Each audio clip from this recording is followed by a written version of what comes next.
So, Yawa, can you tell us more about a partnership that has been very central to establishing the work that you are doing today? Sure. Well, first of all, I think when we talk about partnerships, there are two things that stick out for me. The first is it's hard to do anything of lasting value by yourself. So partnerships are part of the process to success, in my opinion. And no one can do anything of lasting value by themselves. And then the second thing that the idea of partnerships brings up to me is this African proverb that we have that says, if you want to go fast, go by yourself. But if you want to go far, you need to go together. So it's in that mindset that I think about partnerships. And as I bring it to the work that Emerging Public Leaders does, our vision is simple. We want to see an Africa that is peaceful, prosperous, and just. And we recognize that in order to have that outcome, we need strong government institutions. And strong institutions are built on the backs of strong, competent, and ethical talent. So the problem we're trying to solve is how do we get talented young people to raise their hand and say yes to government service? How do we help governments find the talent that will drive transformation and help Africa become great and strong? It troubles me deeply that the story of global poverty is actually mostly a story about Africa.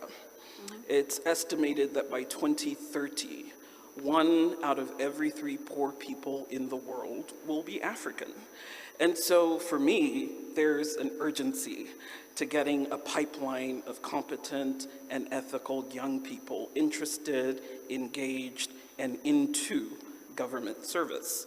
So part of what we do and how we view partnerships is we recognize that this great vision we can't do by ourselves. So primarily we form partnerships at 2 levels, 1 with our government partners and 2 with young people themselves. To the government partner, we are a source of low-cost, high-caliber talent. And to the young person, we are a merit-based pathway into government service. We provide a 2-year fellowship that attracts talented university graduates and works as a partner with government to train them in placements. So we've been doing this since 2009 and right now have a pipeline of over 300 public servants in Liberia, in Ghana, and also in Kenya.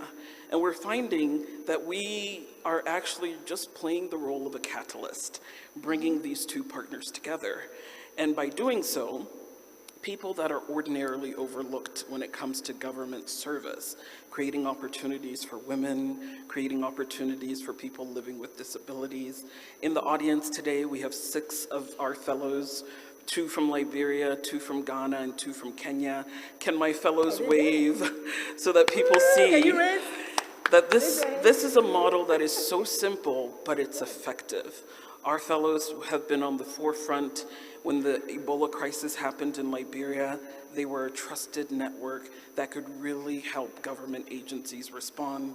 And most recently with the COVID crisis, we've seen our fellows volunteer their time, but many of our fellows also were the only ones in their departments with the kind of skill sets that could help their senior leaders in different ministries make sense of the data and deploy the various resources where it needed to go. So none of this works without partnership, and I encourage every young person in the audience today, no matter what your specific vision is, remember that you can't do it alone. Nothing of great and lasting value is done by yourself. And secondly, if you want to go far, you must always go together. Thank you. Thank you very much. Thank you. So if we want